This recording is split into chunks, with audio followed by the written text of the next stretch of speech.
Se o trabalho edifica o homem, por que tem tanta gente infeliz com o próprio trabalho, com a própria empresa? Eu me peguei pensando nisso no último final de semana e venho meditando, venho refletindo sobre esse assunto.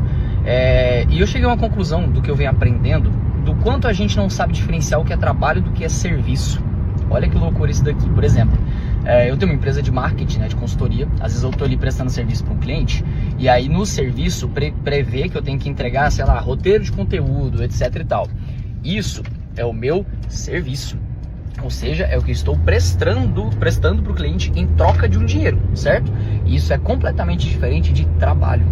Cara, trabalho é um ministério, trabalho é uma missão. Que é, por exemplo, vou dar um exemplo para vocês. Às vezes eu tô lidando com um empresário e ele não tá tendo tanto resultado. Não por conta do meu trabalho, mas às vezes por conta do cenário, por conta de alguma coisa. Porque sim, eu faço um excelente trabalho ali no final das contas, então não acho que isso seja o problema. E aí, velho, o que acontece com esse empresário? Ele começa a quebrar mentalmente.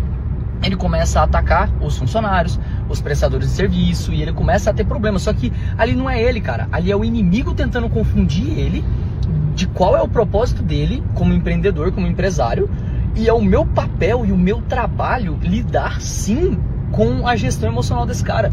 Você já parou para pensar que muitas vezes você que presta serviço, você tem um serviço e você tem um trabalho, e às vezes o seu trabalho é sim lidar com as emoções do seu cliente, porque talvez essa seja a sua missão ali dentro?